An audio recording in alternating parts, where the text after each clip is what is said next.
My name is Amelia Hart, and for the longest time, I thought I had the perfect marriage. My husband, Ethan, was the kind of man everyone admired. Charming, successful, the type who remembered small details about people, the kind who made you believe fairy tales could be real. We met in college. He was my senior, the golden boy of our department. He had that confident smile that could disarm anyone, and back then, I thought I was lucky that he chose me. Years later, we built a beautiful life together. A lovely suburban house, weekend getaways, dinners with friends who always said, "You two are made for each other." Yeah, that's what everyone thought, even me. Until small cracks started to appear. It began with the late night meetings, the phone calls he took outside, the perfume scent that wasn't mine. I told myself I was imagining things, that maybe I was being paranoid. But deep down, a voice kept whispering, "Something's not right, Amelia." One night, I decided to surprise him. He had told me he'd be working late, preparing a big presentation for a client. I thought, why not bring him dinner? A small gesture to show my support.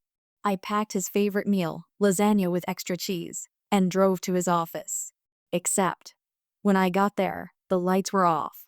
No cars in the parking lot, and his phone went straight to voicemail. That's when the knot in my stomach tightened. I drove back home, hoping maybe he'd already returned. As I pulled into the driveway, I noticed something strange. The living room light was on. I walked up quietly, holding the food tray in one hand. And that's when I heard it, laughter. A woman's laughter. It echoed through the house, light, flirtatious, and completely out of place. My heart dropped.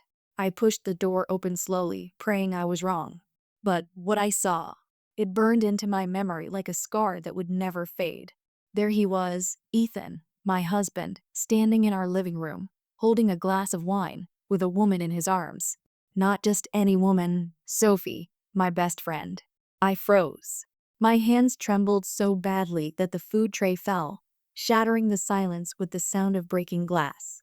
Both of them turned, eyes wide like guilty children caught stealing candy. "Amelia," Ethan stammered, stepping forward. "This isn't what it looks like. Don't." I snapped, my voice shaking but firm. "Don't you dare insult my intelligence." Sophie had the nerve to adjust her dress, like she was embarrassed about being caught, not about what she had done. "Amelia, she began. "Save it," I said. "I trusted both of you. And this is how you repay me. In my own house." Ethan tried to reach for me, but I stepped back. Every cell in my body screamed at me to leave, to run. But I couldn't. Not yet. I wanted him to see what he had destroyed. The woman who once adored him now looking at him like a stranger. He kept saying, "It was a mistake. It just happened. You've been so distant lately," and I laughed. A bitter, hollow sound. "Oh, so it's my fault now?" He went silent. Of course he did. He couldn't defend the indefensible. I walked past him, grabbed my keys, and said the only words that came to mind. "You'll regret this, Ethan. I swear you will." And then I left. For days, I stayed at my sister's apartment. I cried until I couldn't anymore. I kept asking myself, why wasn't I enough? But then something inside me shifted. A quiet, dangerous calm replaced the pain. No, I wasn't going to let him get away with this. He had humiliated me in my own home. Now, it was time for him to feel the same shame, but in front of everyone. The plan started forming slowly. Ethan and I were both invited to a charity gala that weekend, a high-profile event with his business associates, partners, and even the local press. He was supposed to give a speech about integrity in business. Oh, the irony. I smiled to myself as I imagined him standing on that stage, pretending to be the perfect man while hiding his dirty secret. And that's when I decided I would expose him publicly. Not with screaming or drama, but with elegance, with precision, with a smile that said, "You thought I was weak, but you underestimated me." The night of the gala arrived. I wore the red dress he once said made me look like trouble. Good. Trouble was exactly what I intended to be. When I walked into the ballroom, heads turned. Ethan looked stunned. He hadn't expected me to come. His eyes darted nervously toward Sophie, who was also there, clinging to his arm like a proud prize. I pretended not to notice them. Instead, I greeted everyone warmly, smiling like nothing was wrong. It didn't take long for the whispers to start. People could sense tension. They always do. And as the lights dimmed and Ethan walked to the stage, I could feel my pulse quicken. This was the moment I'd been waiting for. He began his speech, talking about trust, commitment, and the importance of transparency. I almost laughed. But instead, I walked toward the projector booth, where the event technician stood. "Hi," I said sweetly. "Could you play this short video clip before the next speaker? It's about honesty, part of the theme tonight." He nodded, taking the USB drive I handed him. Inside was a recording, one I had pulled from our home security camera, the one showing Ethan and Sophie together in my living room. As I stepped back into the crowd, my heart raced, my hands trembling slightly, not from fear, but from anticipation. He had no idea what was coming. And when that video played in front of everyone, Ethan would finally know what it felt like to be broken in public.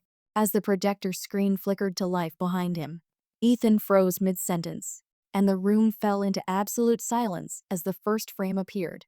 The screen lit up behind him, casting a glow across the grand ballroom. At first, people thought it was part of his presentation until the sound came on. My voice, laughing, from the security footage. Then came the image, Ethan and Sophie in our living room, wine glasses clinking, her hand on his chest. A low gasp rippled through the audience. Ethan turned around, his face went pale as death. For a second, he looked frozen, like he couldn't believe what was happening.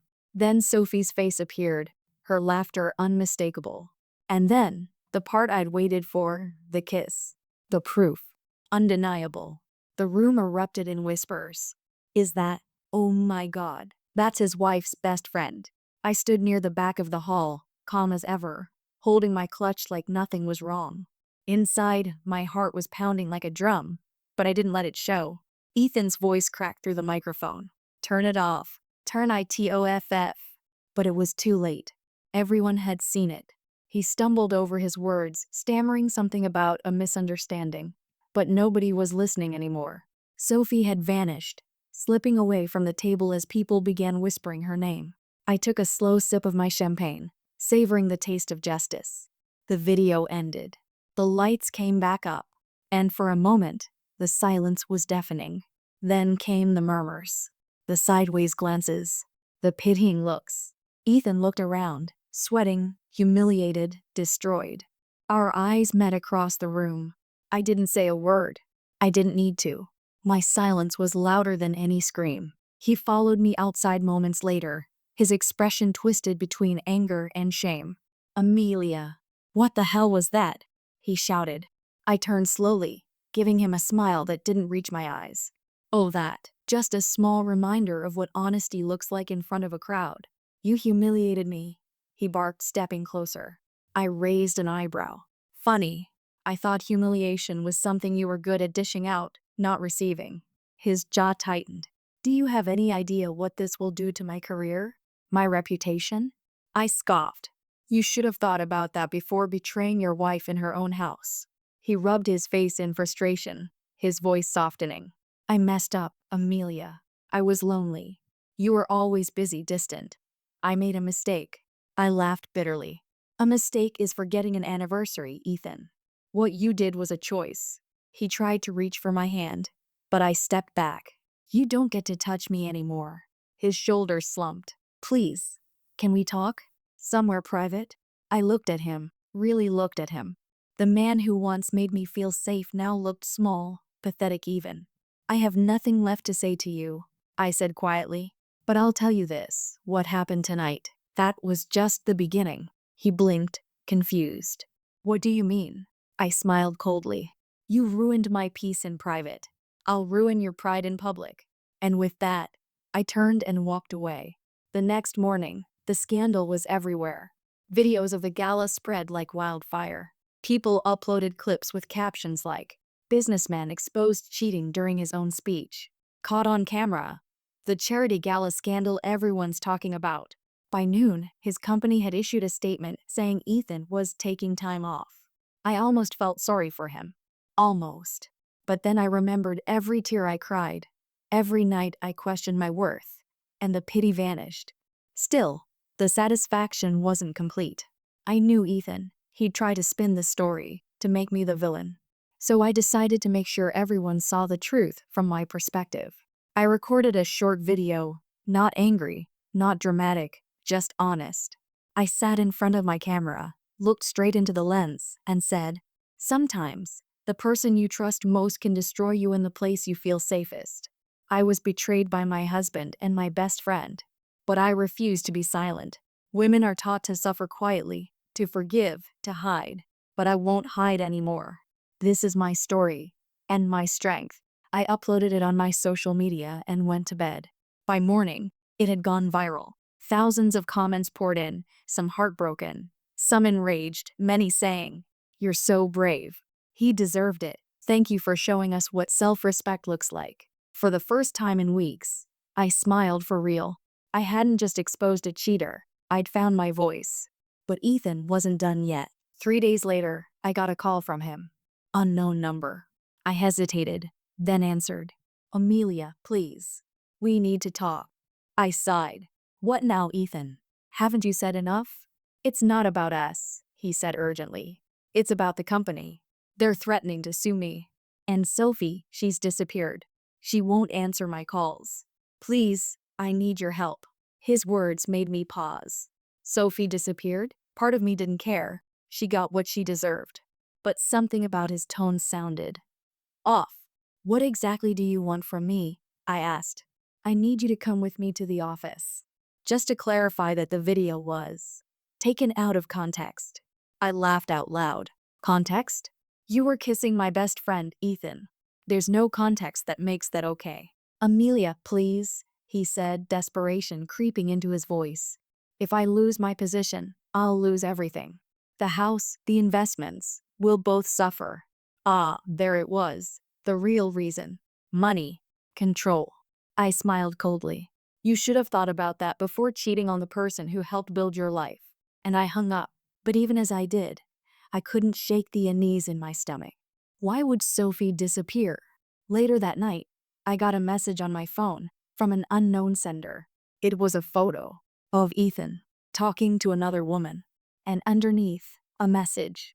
"You think he only betrayed you once?" My hands went cold. Was this some kind of joke? Or was there something darker, something I hadn't seen yet? Because as much as I thought I'd exposed everything, maybe the real story was only beginning. My phone buzzed again. Another photo, another woman, and the message that followed made my blood run cold. "You have no idea who your husband really is." I stared at my phone for what felt like hours, my fingers trembling as that last message replayed in my head. "You have no idea who your husband really is." The words burned themselves into my brain. I tried to steady my breathing, convincing myself it had to be some sick prank. Maybe one of Ethan's angry colleagues or a tabloid troll trying to stir up more drama. But then another message popped up. "Meet me at Cafe Verona tomorrow, 3 p.m. If you want the truth." No name. No clue who sent it. For a moment, I considered ignoring it. I had done enough digging, enough pain. But curiosity, no, instinct, wouldn't let me rest. What if there was more? What if Ethan's betrayal wasn't just emotional, but something far worse? The next day, I arrived early at Cafe Verona. It was a quiet place tucked away in the city, the kind of spot couples chose for first dates. Fitting, I thought bitterly. I sat by the window, watching the street, until a woman walked in, tall, confident, wearing sunglasses. She scanned the room, spotted me, and came over. "Amelia?" she asked softly. "Yes. And you are?" She removed her sunglasses. "I'm Clara. I used to work with your husband." I frowned. "Used to?" She gave a small, ironic laugh. "Until I found out what kind of man he really was." My stomach twisted. "What do you mean?" Clara leaned forward, lowering her voice. "I saw your video online. What you did took guts. But you should know, Ethan isn't just a cheater. He's a manipulator, a liar, and he's hurt more women than you think." My breath caught. "You're saying I'm not the only one?" She nodded. "There was another woman before Sophie, and one after. He has a pattern, charming, promising, then betraying. He uses people, and when they're no longer useful, he discards them. I felt sick. Why are you telling me this? Clara hesitated. Because the woman who came after Sophie, she's missing too. A chill ran down my spine.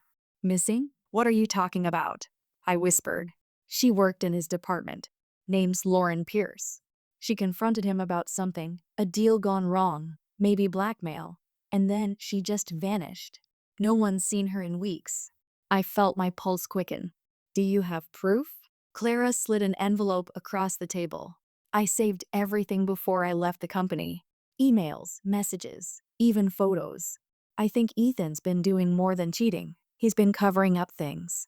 Financial fraud, manipulation, threats. And I think Sophie might have gotten caught in it too. I stared at the envelope, unable to move. This wasn't just about betrayal anymore. This was something darker. I can't go to the police, Clara continued. He's too connected. But you?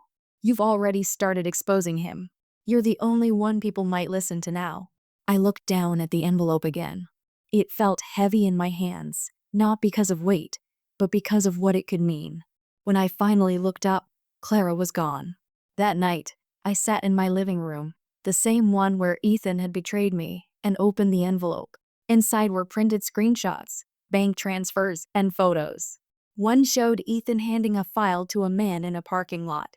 Another showed Sophie arguing with him in his office, her face red with anger. The dates matched, just a week before everything blew up. And then there was the last photo. It showed Ethan with another woman, younger, unfamiliar, leaving a hotel. The timestamp? Just 2 nights before the charity gala. My hands trembled. All this time, I thought I had seen the worst of him. But Ethan wasn't just unfaithful, he was dangerous. The next morning, I went back to our house to grab the last of my things. I hadn't seen him since the gala. But as I unlocked the door, I froze. The lights were on. He was there, sitting on the couch, looking exhausted. His tie was loose, his hair disheveled, his face pale. "Amelia," he said quietly. "What are you doing here?" I asked, gripping the doorknob. "I needed to see you." "To explain." "I think you've done enough explaining," I shot back. He sighed, standing up slowly. "Please, just listen for 1 minute." I crossed my arms, glaring at him. "You have 60 seconds. He took a deep breath. "What happened between us? It wasn't just an affair. Sophie found out something about my business. Something she wasn't supposed to see. She threatened to tell the press. I tried to calm her down, but things spiraled. She started recording me, blackmailing me for money." I blinked. "You're saying Sophie was blackmailing you?" "Yes," he said. "And now she's gone. Vanished. Everyone thinks I had something to do with it." I searched his face, trying to tell if it was guilt or fear in his eyes. "You expect me to believe that?" I asked quietly. He stepped closer. "You don't have to. But I swear on everything. Amelia, I never hurt her. I just wanted it all to stop. The lies. The pressure. I didn't even want that night to happen." "Don't!" I cut him off sharply. "Don't you dare play the victim now." His expression hardened. "You don't understand. You think you've won by exposing me, but you don't realize what you've unleashed. There are people watching us, Amelia. Dangerous people. You've made me their target, and maybe yours too." I stared at him, my anger suddenly mixed with unease. "Who are you talking about?" He hesitated, then whispered. "The ones I worked for." Before I could ask more, a loud knock thundered at the door. Ethan's face went white. "Don't open it," he whispered. "Why?" "Who?" The knocking came again, harder this time. Then a voice. "Ethan Hart, we need to speak with you. Now." Ethan's eyes darted to the back door. "It's them," he whispered. "They found me." "Who found you?" I demanded. He didn't answer. Instead, he grabbed my arm. "Amelia, listen to me. Whatever happens, don't trust anyone who says they're helping you." And before I could react, he ran, bolting out the back door into the darkness. I stood frozen, my heart hammering. The front door burst open. 2 men in suits stepped in, flashing badges. "Mrs. Hart, FBI. We need to ask you a few questions about your husband." As I looked at the agents, one of them said something that made my blood run cold. "Your husband isn't who you think he is, ma'am. And neither is your best friend." My throat went dry. The taller agent, A sharp-eyed man with a clipped tone repeated, "MRS. Heart, please sit down. This may come as a shock." Shock. My entire life had been one long shock lately. I sank onto the couch slowly, my mind spinning. What do you mean, he isn't who I think he is? What's going on? The second agent, a woman with dark hair tied back neatly, exchanged a look with her partner before answering. Your husband, Ethan Hart, is under federal investigation for financial fraud, data manipulation, and the disappearance of two women, Sophie Daniels and Lauren Pierce. My heart stopped. What? The words didn't feel real. The woman continued gently. We believe he was involved in a corporate cover-up scheme. But recently, things took a darker turn. The women we mentioned were both linked to him, personally and professionally.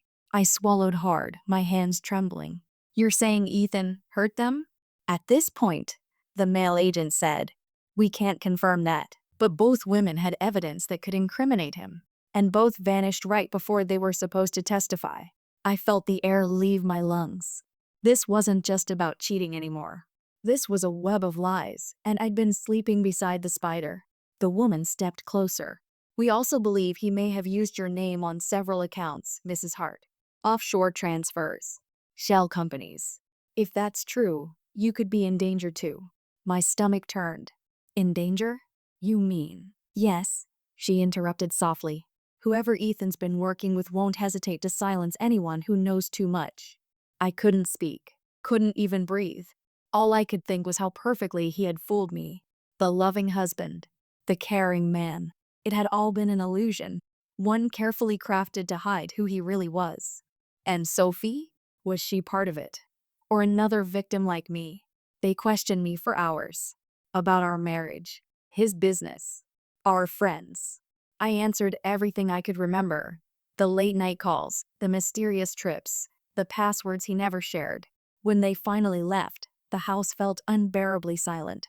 I sat alone on the couch, staring at the empty wine glass he had left behind, and whispered to myself, "Who were you, Ethan?" My mind replayed every memory, every red flag I had brushed aside. How he'd once said, "You're too innocent for this world, Amelia." How he'd always insisted on handling our finances himself. How Sophie used to visit when I wasn't home. Pieces started to fit together, horribly, perfectly. And then something hit me. If the FBI knew about Sophie and Lauren, then they must have found that footage, the one I played at the gala. Which meant they knew Sophie was last seen in our house. A chill crept up my spine. Was that why they'd come to me? Did they think I knew more than I was saying? Later that night, I received another message from an unknown number again. You think you can trust the FBI? They're looking for him, not justice. Don't talk to them again. Meet me at Pier 16 tomorrow night if you want answers about Sophie. No name. I stared at it, my hands trembling. Part of me wanted to ignore it. I'd had enough lies, enough secrets. But something deep inside, that same gut instinct that had pushed me to expose Ethan, told me I needed to go. Because maybe, just maybe, the only way to end this nightmare was to face it head on. The next evening, I drove to the pier.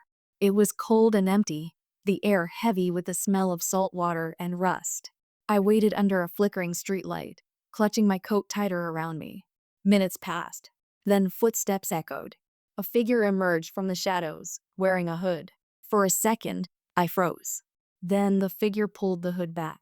It was Sophie, alive. My heart leapt into my throat. Sophie? You're alive. She looked pale, thinner than I remembered, her eyes hollow. Yes. Barely. I stepped forward, confusion and anger swirling inside me.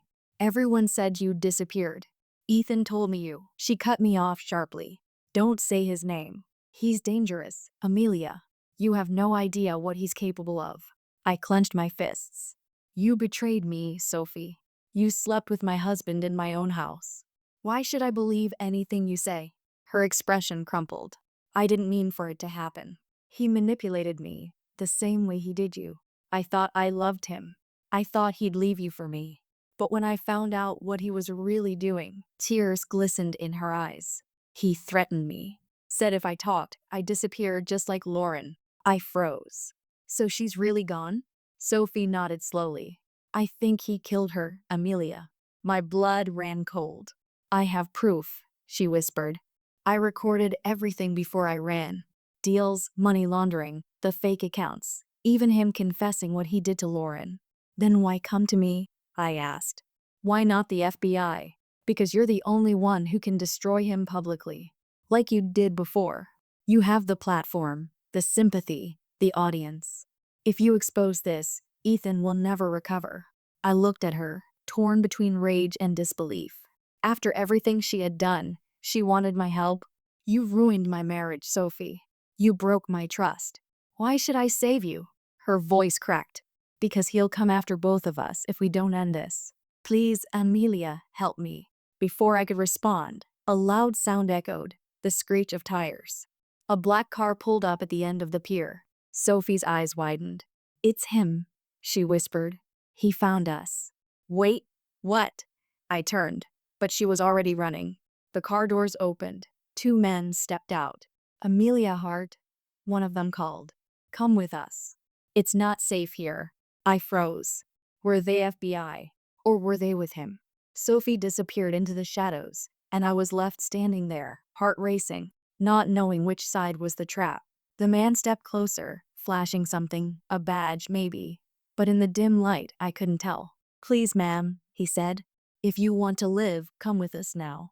And then, before I could decide, a gunshot cracked through the air. The bullet hit the ground near my feet, sending sparks from the concrete. Screams echoed across the pier. I ducked behind a crate, heart pounding, and heard Sophie's voice from the darkness. Run, Amelia. Don't trust anyone. As I crawled toward the water, headlights flaring behind me, I saw a figure emerge from the car, and my heart stopped when I recognized the voice that followed. Amelia. It's me. Don't be afraid. It was Ethan. Amelia. It's me. Don't be afraid.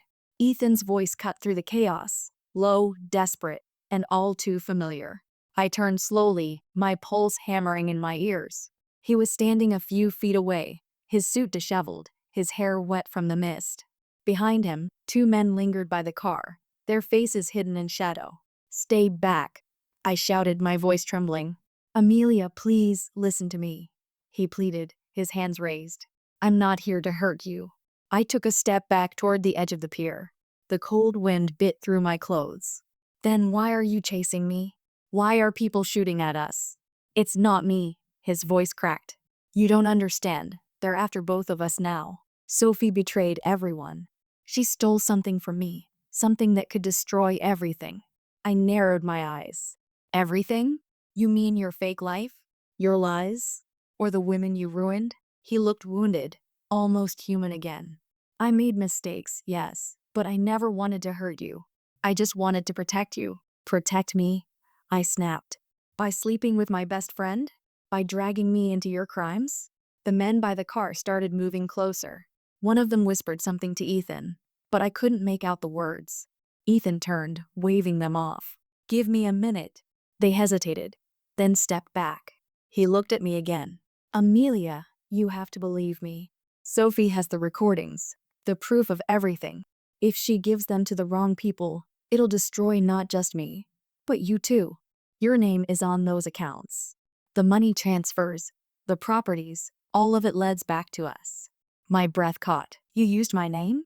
He hesitated. That hesitation was all the answer I needed. You bastard, I whispered. You've trapped me in your web this whole time. It wasn't supposed to be like this, he said softly. I did it to keep you safe. If anything ever happened to me, you'd have control of everything. I thought I could fix it before you ever knew. I shook my head in disbelief. You didn't fix anything, Ethan. You destroyed everything. Before he could respond, another sound echoed. Footsteps, fast and uneven. Sophie emerged from the shadows, clutching a small USB drive in her hand. Her face was pale, her expression frantic. Stay away from her, Amelia, she shouted. He's lying. That's the evidence, everything the FBI needs to put him away. Ethan's jaw tightened. Give it to me, Sophie. You don't know what you're doing. Sophie held up the drive. I know exactly what I'm doing. You thought you could use us, control us, but this time you're finished. He took a slow step toward her. Sophie, please. Don't make this harder than it has to be. I'm not afraid of you anymore, she said, but I could see the tremor in her hands. She was terrified. Then one of the men near the car raised a gun. Everything happened in a blur. And oh, I screamed, diving for cover as a shot rang out. Sophie gasped, the USB slipping from her fingers as she fell to the ground. I crawled toward her, adrenaline flooding my veins. She was bleeding, her shoulder, not her chest. She was still breathing. Ethan grabbed the fallen USB drive and turned to run. Ethan, stop, I shouted. He didn't. So I did the only thing I could think of. I grabbed the heavy flashlight from the pier railing and hurled it at him with all my strength. It hit him squarely on the side of the head. He stumbled, fell, and the USB skittered across the wet concrete, stopping inches from the edge of the water. I scrambled toward it. So did he. We reached it at the same time. His hand clamped around my wrist. Let go, Amelia, he growled. No, I screamed. This ends now. The struggle was fierce, raw, desperate. His grip was like iron. For a moment, I thought he'd overpower me. But then Sophie, bleeding and furious, shoved him from behind. He lost his balance, slipping on the slick surface. His eyes widened, and before I could reach him, Ethan fell backward into the dark, icy water. I watched as his body vanished beneath the waves. The men by the car shouted, running toward the edge, but it was too late. The water swallowed him whole. And then, silence. Only the sound of the waves hitting the pier. Hours later, the police arrived. The two men were arrested. The USB drive was turned over to the FBI. Sophie was taken to the hospital. I sat on the pier wrapped in a blanket, numb and hollow, watching the flashing red and blue lights dance across the water. One of the agents approached me, the same woman who had questioned me before. It's over, she said gently. The evidence on that drive confirms everything. Ethan was laundering money for a foreign investor group. The women who disappeared, they threatened to expose him. Sophie, she saved your life by bringing that to us. I nodded faintly, tears stinging my eyes. And Ethan? They haven't recovered his body yet, she said quietly. But even if they don't, his crimes won't disappear. You did the right thing, Amelia. I wanted to believe her. But as I stared out at the black water, part of me couldn't shake the feeling that Ethan was still out there, watching, waiting, because men like him didn't just vanish. Weeks passed. The story hit every news outlet. Business tycoon's double life exposed. Wife becomes heroine after public scandal. People called me brave, strong, but I didn't feel like either. I felt tired. I'd loved a man who turned out to be a stranger. I'd trusted a friend who became my betrayer. And I'd exposed them both, only to find that the truth was far uglier than I ever imagined. Sophie recovered. She testified, and the company was dismantled. The accounts under my name were cleared.